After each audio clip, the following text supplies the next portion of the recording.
Témoignage d'un ambassadeur des sorciers. Premier chapitre. Introduction. Salut bien-aimés, j'aimerais tout d'abord souligner que ce témoignage ne porte pas sur la glorification du diable. En effet, je témoigne pour montrer la gloire de Dieu devant Satan. En premier lieu, je veux que le monde arrive à comprendre que ni Satan, ni les démons ou les sorcières peuvent se tenir devant la gloire de Dieu. Quand je travaillais pour le diable, il avait l'habitude de nous dire qu'il était puissant. Nous lui craignions, mais nous ne savions pas qu'il y avait un Dieu tout-puissant, qui était plus puissant que lui qui est Jésus-Christ. Je veux dire tout haut, quand un homme suit Jésus-Christ, quand un homme est au service de Jésus-Christ et garde sa parole, même si le diable rassemblait ses démons et ses serviteurs, il n'y a rien qu'ils peuvent faire contre cet homme-là. Laissez que ce témoignage ne vous donne pas de la peur mais la sagesse, car personne ne peut vaincre son ennemi s'il ne l'a pas étudié et acquis la compréhension de son appareil et mode de fonctionnement. Le problème est que l'humanité a un ennemi qui est invisible. L'ennemi de l'humanité se cache au-delà de la portée des sens et la perception humaine.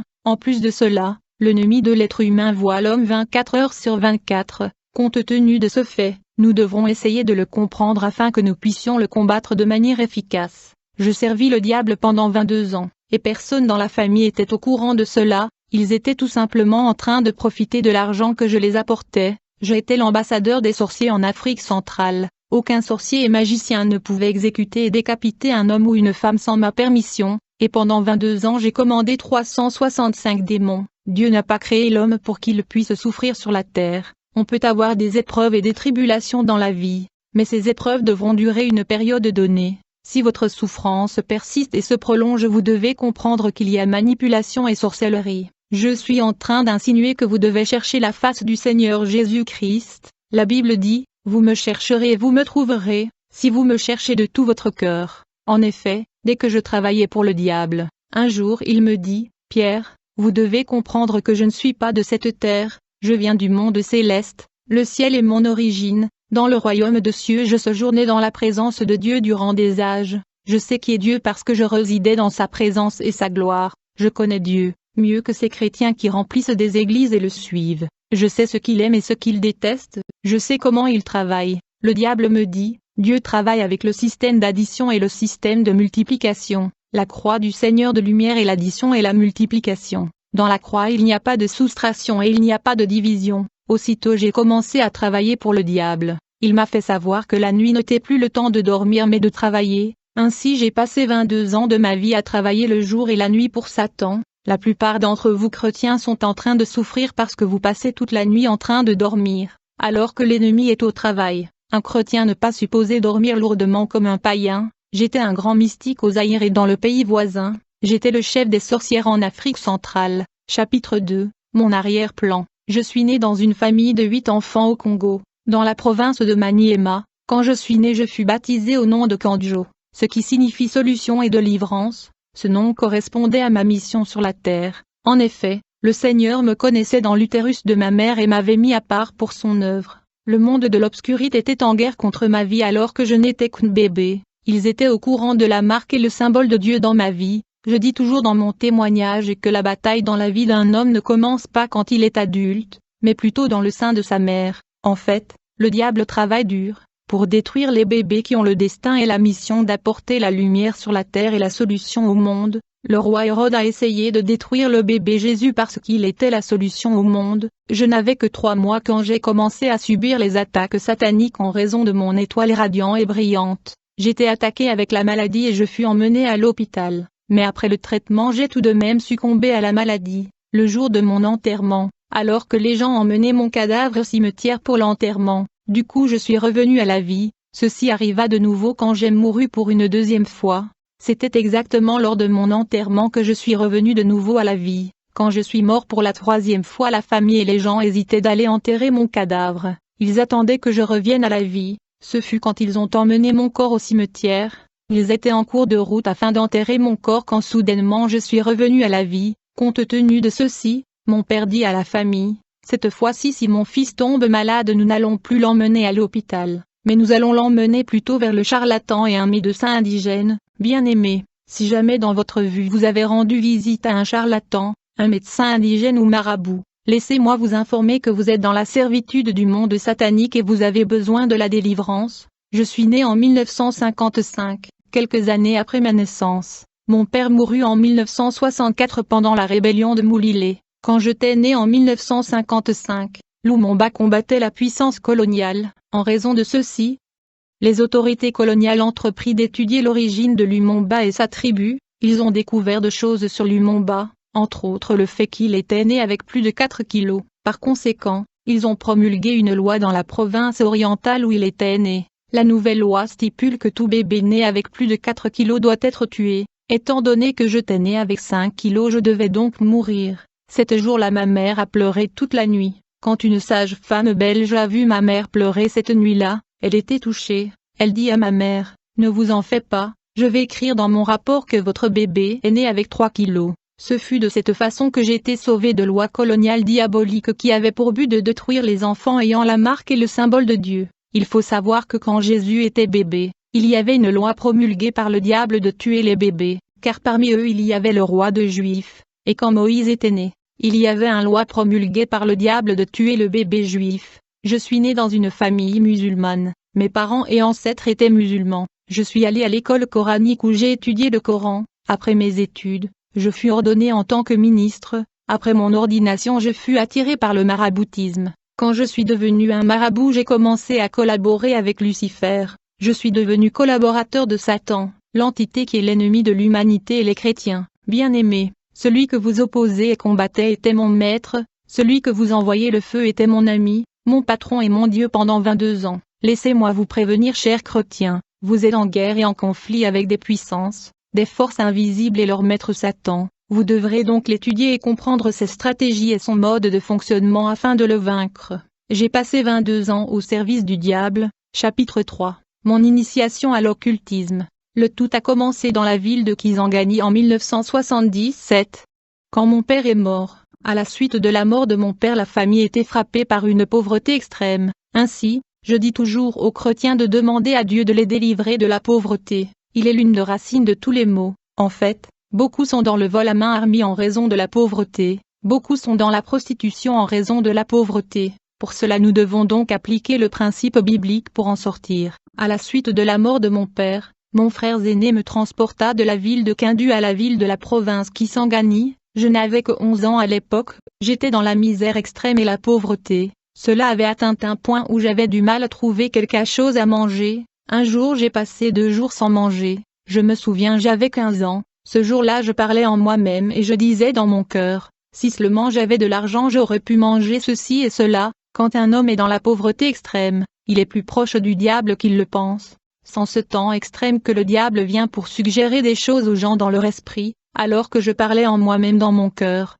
je ne pouvais pas savoir que le diable entendait et écoutait mes pensées. Plus tard je suis allé dormir à mi-journée, ce fut quand je dormais que je fais un rêve étrange. En fait, dans ce rêve étrange j'ai vu un chien qui m'apportait des notes d'argent, et il le plaça sur mes pieds. Puis il dit, « Pierre, nous savons que vous êtes dans la pauvreté et dans le besoin, c'est pourquoi nous vous avons apporté de l'argent pour alléger vos difficultés. Allez vérifier dans les toilettes, et vous verrez l'argent que nous avons apporté pour vous. » Bien-aimé, quand je me suis réveillé, je me suis mis à vérifier autour de ma chambre si je pouvais trouver de l'argent, mais il n'y avait pas d'argent. Mais ce fut quand je suis allé vérifier dans la toilette que j'ai réalisé les choses étaient sérieuses. Aussitôt que je suis entré dans la toilette, à ma grande surprise j'ai vu des notes d'argent, exactement comme je l'ai vu dans le rêve. Je pris les notes de l'argent et je les donnai à ma mère pour qu'elle puisse aller au marché et acheter de la nourriture pour moi. D'autre part, ma sœur qui était sceptique et méfiante me dit, « Pierre, vous n'avez pas d'argent, tout à coup vous entrez dans les toilettes et vous sortez avec des notes mystérieuses d'argent.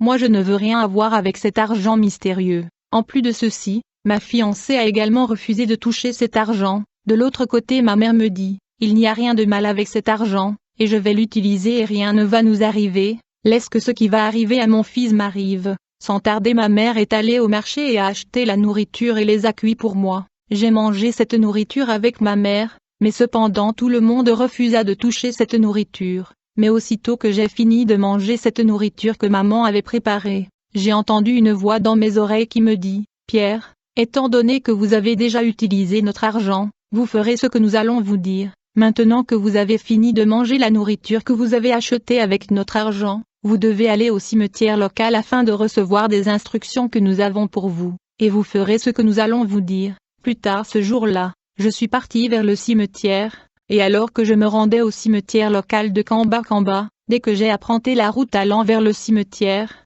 très rapidement j'ai remarqué quelque chose était étrange. En effet, la route menant vers le cimetière local de Kamba n'était qu'un buisson, mais cependant, ce jour cette route avait totalement changé. À vrai dire, cette route était devenue asphaltée et moderne, et pourtant, à ce que je sache, il n'y avait ni boulevard ni lumière électrique dans ce chemin. Néanmoins, alors que je me dirigeais vers le cimetière, il y avait un boulevard magnifique et il y avait de la lumière électrique éclairant cette belle route. Je me demandais d'où venait ce boulevard et ces lumières électriques, alors que je me dirigeais vers le cimetière. Du coup, j'ai vu 6 demoiselles très belles qui venaient vers moi. Elles étaient en uniforme dans une distance relative. Au départ, je pensais qu'elles étaient des femmes ordinaires qui revenaient du cimetière, mais aussitôt qu'elles se sont rapprochées de moi, elles m'ont salué. Elles me dirent: « Nous vous saluons Monsieur Pierre, nous sommes le service de protocole du monde parallèle, nous sommes venus vous faire bon accueil. » Et donc ces belles demoiselles en uniforme étaient des sirènes du monde invisible de Satan qui sont venues m'accueillir. Puis nous sommes allés vers le cimetière. Chapitre 4. Mon entrée dans le monde de Satan. Aussitôt que nous avons atteint le cimetière, il y avait plus de surprises pour moi. En fait, quand nous sommes arrivés devant le cimetière, je ne pouvais pas voir les pierres tombales. À vrai dire, le cimetière n'était plus là. Par contre, j'ai vu un royaume futuriste et avancé. La cité était métropolitaine et urbaine. À la place du cimetière, il y avait un royaume magique, moderne et surnaturel, technologiquement avancé. J'ai demandé à ces dames qui étaient des sirènes à propos de cette civilisation métropolitaine devant nous. Elles m'ont répondu: ceci est le monde parallèle, notre dimension, le deuxième monde invisible. Bien-aimé, l'eau et le cimetière sont le portail principal du monde parallèle du diable. Alors qu'on parcourait ce monde mystérieux de Satan, les sirènes me dirent: vous êtes attendu dans l'auditorium principal pour l'initiation, mais cependant, il faut d'abord que tu puisses visiter la maternité de notre royaume, où les mères donnent naissance aux enfants. Sans tarder, nous avons voyagé directement vers la maternité. Dès que nous sommes entrés dans ce maternité, dans ce monde mystérieux, j'ai vu beaucoup de mères et leurs bébés. J'ai demandé à la sirène quel est le sens de tout ceci. Ce dernier me dit: aussitôt qu'une dame est enceinte sur la terre, tout de suite une dame deviendra enceinte dans notre civilisation de manière instantanée, et aussitôt que la dame enceinte sur la terre donne naissance à son bébé, en ce moment même la dame dans notre royaume va également donner naissance au bébé. Et si le bébé qui est né sur la terre est un petit garçon, le bébé qui sera né dans notre monde sera également un garçon, et le bébé qui est né dans notre monde aura le même visage avec le bébé qui est né sur la terre. Et quand la mère sur la terre est en train d'allaiter ou laver le bébé sur la terre, la mère qui est dans notre monde sera également en train d'allaiter et laver le bébé dans notre royaume. La sirène me dit: l'objectif de la mère de notre monde consiste à travailler afin de remplacer le bébé qui est né sur la terre avec le bébé qui est né dans notre dimension. Ainsi donc, beaucoup de bébés qui sont élevés par les mères sur la terre sont des démons de l'autre dimension, le monde parallèle. En effet, bon nombre des personnes vivant sur la terre ne sont pas des hommes naturels et normaux, ils sont des démons du monde de l'obscurité. Ils ont remplacé les hommes naturels qui sont nés sur cette terre. Ces hommes qui ont été remplacés sur la terre ont été transférés dans le monde des ténèbres. Ainsi, beaucoup des enfants provenant du monde parallèle qui ont été élevés par des femmes terrestres sont de démons physiques, qui commettent le mal sur la terre. Beaucoup des enfants nés sur la terre sont remplacés par les démons qui leur ressemblent. Ces genres de personnes sont vraiment froids. Les mauvaises actions est quelque chose de naturel pour ces gens qui sont des démons en chair. Ils n'ont pas des remords et regrets, pas de pitié et de compassion. Les mauvaises actions et les mal qu'ils commettent correspondent à leur nature parce qu'ils sont des démons en chair. Puis les sirènes qui m'accompagnaient me dirent: notre peuple qui remplace les hommes sur la terre vivent plus longtemps parce qu'ils sont envoyés pour faire le mal sur la terre. Ces sirènes me disent: une fois qu'un bébé de votre monde terrestre est transféré dans notre monde, il ne durera pas, parce que notre dieu Lucifer mange et dévore les bébés qui sont sa nourriture. Après avoir visité la maternité de ce royaume de Satan, la sirène m'a mené à l'auditorium pour l'initiation et la formation. Une fois arrivé, je fus instruit de sacrifier ma maman, car elle avait accepté de manger la nourriture achetée avec l'argent mystique. Chapitre 5. Ma rencontre avec le prince de ce monde. Après l'initiation et la formation dans le domaine interdimensionnel, au fil du temps j'ai commencé à travailler pour le politicien de notre pays. Ce dernier m'aimait tellement qu'ils m'ont transporté de la province de Kisangani vers la capitale où il travaillait. J'étais leur prêtre et je travaillais pour eux seuls, alors que je vivais dans la capitale. J'ai rencontré un marabout de la République du Tchad. Dès que ce dernier m'a vu, il me dit: mon ami, votre niveau est bas, vous devez graviter et monter de niveau. Voici ce que vous devez faire. Vous allez écrire à cette adresse, et vous allez déposer la lettre dans les toilettes. Ça ne va pas tarder et vous obtiendrez une réponse. L'adresse sur la lettre était celle d'un mystique égyptien. Très rapidement j'ai écrit à l'adresse qui m'a été donnée, et j'ai jeté la lettre dans la toilette. Quelque temps après le mystique égyptien me répondit. Un jour il est finalement venu me voir au moyen de voyage astral. Avec le temps il a commencé à me rendre visite au moyen de voyage astral. Il voyageait de l'Égypte au Congo tout le jour à minuit, pour me former et me préparer à rencontrer le diable. Après avoir subi une formation d'1 an, il était temps de rencontrer le prince de ce monde. Un jour alors que j'étais avec le mystique égyptien, ce dernier se mit à conjurer le diable, qui se manifesta dans ma chambre. Quand le diable est apparu, j'ai remarqué qu'il avait l'apparence d'un homme blanc. En revanche, il peut prendre l'apparence qu'il veut. En fait, avant d'invoquer le diable, le mystique égyptien m'avait prévenu au préalable de maîtriser ma peur et de ne pas fuir, de peur de perdre la raison et de devenir fou et mourir. Dès que Satan se manifesta, je pouvais voir qu'il était sorti du sous-sol de ma chambre, et il était assis sur son trône, et il avait 2 gardes du corps à ses côtés, mais je ne pouvais pas regarder ces gardes du corps car ils étaient horribles et terrifiants. Beaucoup de gens m'y interrogent à propos de l'apparence et la forme du diable et des démons. Alors que je servais Satan, je le rencontrais tous les jours dans la nuit pour le rapport de mes œuvres. Le diable aime fonctionner comme Dieu, parce qu'il est le Dieu de ce monde. Il est également Dieu dans de nombreuses dimensions et mondes parallèles. De même que Dieu change sa forme et son apparence de temps en temps, le diable aussi changeait sa forme de temps à autre. Dans le monde obscur, le diable est considéré et adoré comme Dieu. Il change sa forme de temps en temps, bien qu'il n'est pas omniprésent. Je veux dire, s'il est en Afrique du Sud, il n'est pas au Congo. Souvent quand il venait me voir pour le rapport, il venait sous la forme d'un squelette humain. La loi que je devais observer était simple. Quelle que soit la forme avec laquelle il apparaissait, je devais maîtriser ma peur et ne pas s'évader de peur de devenir fou et mourir. Souvent le diable venait me voir sous la forme d'un monstre démoniaque ayant 1 ou 2 cornes avec une queue. Parfois il venait me voir sous la forme d'un crapaud. Un jour il m'est apparu sous la forme d'un crapaud, et au fur et à mesure qu'on dialoguait il grandissait graduellement, jusqu'à ce qu'il a atteint la taille d'une voiture puis il disparut. Une autre fois quand le diable m'avait apparu, il était venu prendre des rapports à propos de nos activités maléfiques dans la sous-région. Ce jour-là il m'a apparu sous la forme d'un serpent à 7 têtes. J'étais supposé converser avec chacune de ces 7 têtes, mais cependant, chaque samedi depuis le début de la vie humaine sur la terre, le diable vient sur la terre en forme humaine. Ainsi donc chaque samedi Satan prend la forme humaine, et il sillonne les bars, les boîtes de nuit et les hôtels sur la terre pour se divertir. Il couche avec des femmes car il est impudique, et le samedi il est toujours habillé de costume noir et de chemise blanche, de chaussettes blanches et de chaussures noires, et il conduit un Mercedes noir sur la terre. Il visite les hôtels et les discothèques du monde entier pour dormir avec les femmes. Il leur donne beaucoup d'argent, en conséquence beaucoup d'entre eux meurent, mais certains ne meurent pas. Quand le diable entre dans un bar ou une boîte de nuit, il a tendance à demander au barman de servir de la bière ou de la nourriture à tout le monde dans la place. De cette façon il peut capturer et acheter les étoiles et les chances de gens. Il faut juste noter que tous les samedis le diable se promène sur la terre sous formes humaines dans les bars, les discothèques et les hôtels avec une voiture noire, et il est accompagné de ses gardes du corps qui sont Hercule et Nabam. Un jour,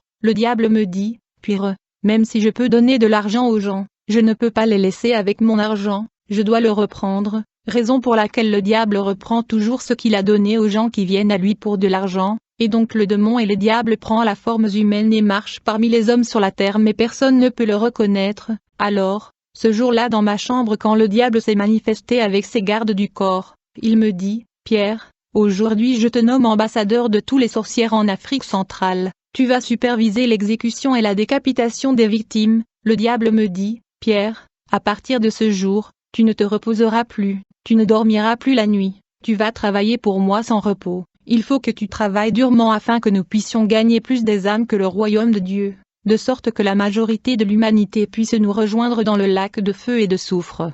De cette manière seuls quelques membres du genre humain entreront dans la gloire de Dieu, mais la grande majorité de l'humanité va brûler avec nous dans les temps de feu et de soufre. L'entité qui est l'ennemi de Dieu m'a dit, Pierre, afin de bien me servir il y a 3 choses que tu dois éviter, tu ne dois pas avoir pitié en toi, tu dois pas avoir l'amour dans ton cœur, tu ne dois pas pardonner, et tu ne dois jamais accepter les pardons de gens. Le diable me dit, Tu vas superviser l'exécution et la décapitation de 1500 personnes humaines en Afrique centrale chaque semaine. Le diable me dit, tu dois cibler ceux qui vont à l'église, mes frères. Étant donné que j'étais le chef des sorcières de l'Afrique centrale, j'ordonnais aux sorciers de différentes régions et pays de l'Afrique centrale de causer des accidents de circulation dans toute la région pour atteindre le nombre demandé par le diable. Ainsi chaque semaine j'offrais au diable un sacrifice de 1500 âmes. Je visais aussi des chrétiens, des pasteurs. À vrai dire, il y a des gens qui vont à l'église mais qui n'ont pas Jésus-Christ dans leur cœur. Ils prient mais ils n'ont pas Jésus en eux.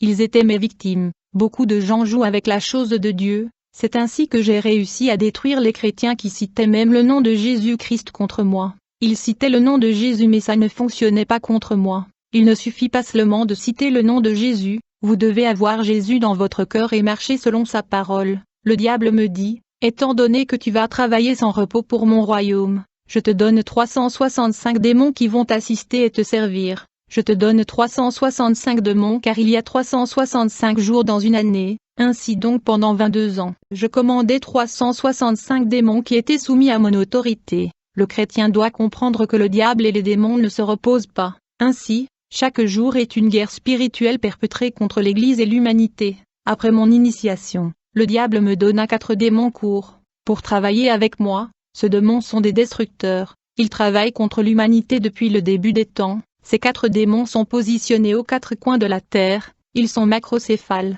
Je veux dire ils ont des grosses têtes énormes, leurs mains et leurs yeux sont longs de plusieurs mètres, ils le traînent quand ils se déplacent. J'ai travaillé avec eux pendant 20 ans. Lors de l'arrivée des fils des hommes sur la terre, le diable déploya 4 démons aux 4 coins de la terre. Le diable avait dit au premier démon qu'il a établi sur le premier coin de la terre, vous allez ensorceler, empoisonner et manipuler l'air, car aucun homme vivant sur la terre ne peut survivre sans respirer l'air. Le but de ce premier démon déployé au premier coin de la terre consiste à manipuler et ensorceler l'air que les gens respirent sur la terre, parce qu'aucun humain vivant sur terre ne peut survivre sans respirer l'air. Ce démon est capable d'injecter la maladie, la malchance et de maudire l'air que nous respirons sur la terre. Ainsi donc, l'air que nous respirons chaque jour sur la terre est un outil et un canal de manipulation qui nous affecte. Simplement en respirant l'air les gens sont soumis à la manipulation. Alors le diable dit au second démon qu'il a déployé sur le 4 coins de la terre, vous allez ensorceler le sol parce que personne ne peut vivre sur la terre sans marcher sur le sol.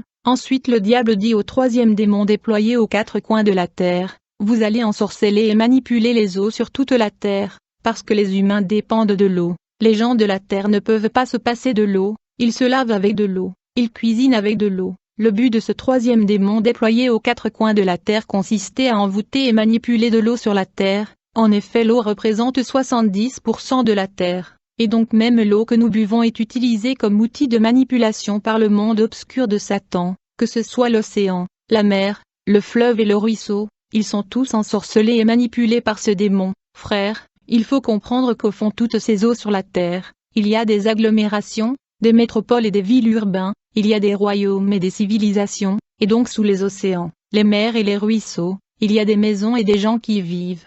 Ces gens qui vivent sous l'eau sont des esprits des eaux, des sirènes des eaux et des démons aquatiques. Le 4e démon que le diable me donna qui est positionné aux 4 coins de la terre était le démon qui envoûtait et manipulait le feu, parce que les humains utilisent le feu tous les jours pour cuisiner. Par conséquent, quand les gens utilisent ces 4 éléments de la nature, ils sont manipulés, influencés et emprisonnés dans les prisons sataniques. C'est pour cette raison que l'apôtre Paul nous exhorte à prier sans cesse. En effet le diable tient la majeure partie de l'humanité en captivité. Chapitre 6, la guerre contre l'humanité et les 3 cibles. Bien-aimés, le diable est l'ennemi de Dieu et des hommes, mais il a 3 ennemis qu'il a singularisés et ciblés dont il essaye de détruire de manière systématique. Le premier ennemi du diable sont des hommes de Dieu, le second ennemi sont les femmes, et le 3e ennemi sont le premier-né mâle. Un jour le diable nous a dit, vous allez combattre et mener la guerre contre les pasteurs parce qu'ils libèrent mes esclaves et mes prisonniers grâce au pouvoir que leur Dieu leur a donné. Ils détournent les gens du royaume de Satan vers le royaume de Dieu.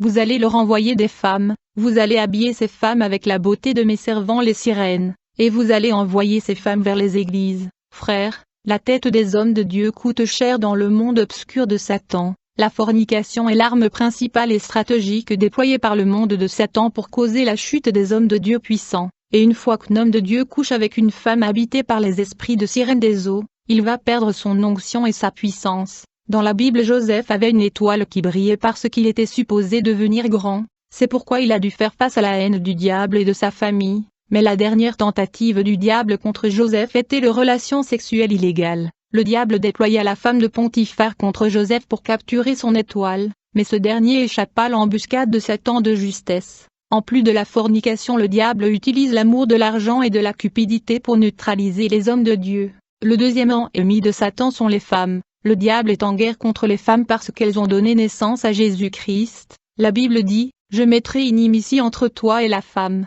et entre ta semence et sa semence. Elle te brisera la tête, et toi tu lui briseras le talon. » Un jour le diable m'a dit, « Pierre, quand j'ai entrepris la campagne qui consistait à tuer Jésus-Christ, tous les hommes autour de lui avaient fui et se cachaient, mais ce fut les femmes qui continuèrent à le suivre. Et si les gens ont su que Jésus était revenu à la vie, c'est à cause des femmes qui sont allées annoncer la nouvelle à tout le monde. » Frères, le diable attaque les étoiles et les destinées des femmes grâce au rapport sexuel illégal. C'est pourquoi beaucoup de politiciens et de célébrités ont beaucoup de femmes, afin d'utiliser leurs étoiles et leurs chances. Le diable appelle les femmes ses prophétesses. Le diable avait juré de ne jamais laisser les femmes tranquilles. Il est allé concevoir des maladies qui n'affectent que des femmes, et dans l'occultisme les femmes sont plus puissantes et hautement établies que les hommes. Un jour le diable me dit, dans le jardin d'Éden Dieu parlait à Adam, je ne pouvais pas m'approcher d'Adam, étant que je ne pouvais pas parler directement à Adam, j'ai parlé à la femme et elle m'a écouté. Depuis lors la femme m'a toujours écouté, j'ai essayé de venir contre Adam mais je ne pouvais rien faire contre lui, mais c'était grâce à la femme que j'ai réussi à capturer Adam. Le diable me dit, Pierre, mon sort est le lac de feu et du soufre, mais je vais au lac de feu et de soufre avec les femmes et elles seront majoritaires. Bien-aimés, les femmes ont plus de valeur que l'or,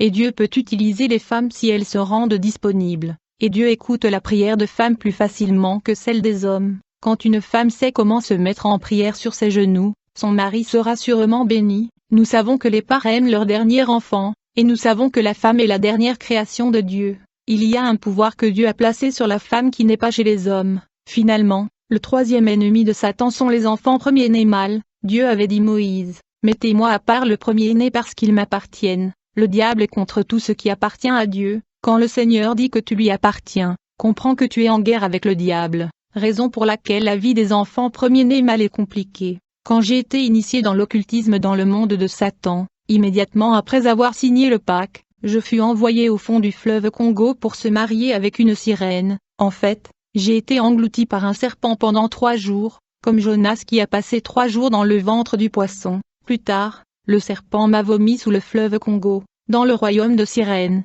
J'ai passé 3 jours dans cette civilisation aquatique. Quand je suis arrivé dans le royaume des sirènes sous le fleuve Congo, je me suis marié à une sirène. Quelques années plus tard nous avons eu 4 enfants, 2 garçons et 2 filles. Ils sont toujours en vie aujourd'hui sous le fleuve Congo, mais je ne fais plus partie de ce monde de sirènes. Les enfants que j'ai laissés sous le fleuve Congo ne sont pas des enfants normaux car leurs pieds sont comme ceux des porcs. L'union d'un homme terrestre et d'une sirène des eaux produit des démons hybrides. Les enfants que j'ai laissés sous le fleuve Congo ne sont pas des humains. Ils ne peuvent pas vivre à la surface de la terre, et ils ne peuvent pas supporter le nom de Jésus-Christ et ils ne l'aiment pas. Bien-aimés, je suis ici pour vous demander. Le royaume des ténèbres est à l'œuvre pour éloigner l'humanité de Dieu, afin de le dominer et les écraser. On travaillait pour empêcher l'humanité d'aller à l'église parce que l'église est le refuge de l'humanité. Nous étions en guerre contre le chrétien. En fait, pour garder l'humanité et le chrétien loin de Dieu, Satan a déployé 3 démons à la porte de chaque maison sur la terre,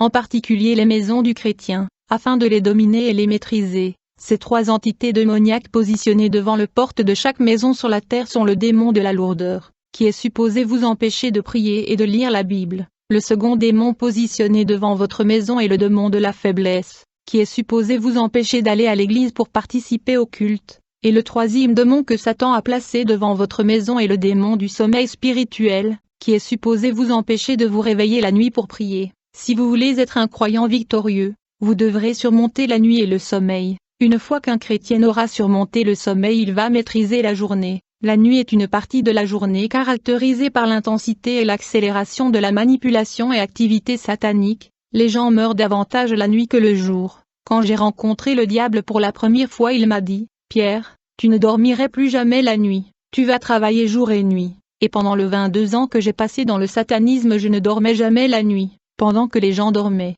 nous travaillons pour le royaume des ténèbres. Beaucoup de chrétiens qui aiment dormir la nuit vont enregistrer des temps en temps de défaite, quand quelque chose de grave se produit dans la vie d'un chrétien la journée. Il faut savoir que cela se passait déjà dans la nuit. Ce qui se passe dans la journée est juste une manifestation de ce qui était déjà arrivé dans la nuit. Les chrétiens devraient cesser de profiter du sommeil comme le non-chrétien. En effet, nous sommes des soldats des Christ, et nous sommes en guerre. Le diable avait décidé de rendre le sommeil doux pour le chrétien, afin de les empêcher de se réveiller la nuit pour prier, car ceux qui prient la nuit maîtrisent et dominent la journée. Et donc ces 3 démons à la porte de maison des chrétiens étaient supposés les empêcher d'aller à l'église pour prier et les éloigner de Dieu. Quand un chrétien fait de courtes prières, quand il a du mal à lire la Bible, et ne peut plus se rendre à l'église, il est déjà victime de la manipulation, même s'il peut ne pas s'en rendre compte. Le diable ne cible pas tout le monde. En effet, il y a 2 choses que le diable combat dans la vie d'un homme, qui sont le symbole de Dieu et la promesse de Dieu. Le symbole de Dieu en toi est l'étoile. Vous devez comprendre que le diable a commencé son combat contre votre vie au moment où vous êtes entré dans le ventre de votre mère. Vous devez comprendre que dès le premier où une femme devient enceinte, le royaume des ténèbres est informé. La guerre démoniaque dans votre vie consiste à voler et étouffer votre étoile. Tant que vous avez la promesse de Dieu et le symbole de Dieu, la guerre ne finira jamais dans votre vie. Ce fut dès que le monde Satan a remarqué votre étoile pendant que vous étiez dans le ventre de votre mère que la guerre contre votre vie a commencé. Avant la naissance de Jésus-Christ, son étoile était détectée et remarquée par les mages et le monde obscur. Quand Moïse était un bébé, il est confronté à la mort parce qu'il avait une étoile rayonnante. Étant donné que vous avez la marque de Dieu, la promesse de Dieu et l'étoile qui eux supposés briller, vous ferez face à la guerre perpétrée par le monde de Satan. Pendant 22 ans dans l'occultisme, chaque jour de la nuit j'étudiais et enquêtais sur les étoiles de gens pour déterminer leur avenir et leur destin grâce à leur étoile. Grâce à ton étoile je pouvais savoir si vous serez un homme d'affaires, un prédicateur, un riche ou si vous aurez un bon mariage. Alors que j'enquêtais sur les étoiles des gens pendant 22 ans, nous classifions des étoiles dans 7 catégories. La première étoile est l'étoile du mariage. Il y a des gens qui sont supposés avoir un bon mariage, afin de perturber le destin des gens. Le diable amène les gens à se marier avec des mauvais partenaires. Hier j'ai parlé de prison satanique. Une fois qu'un homme est emprisonné par Satan uniquement avec l'intervention de Jésus,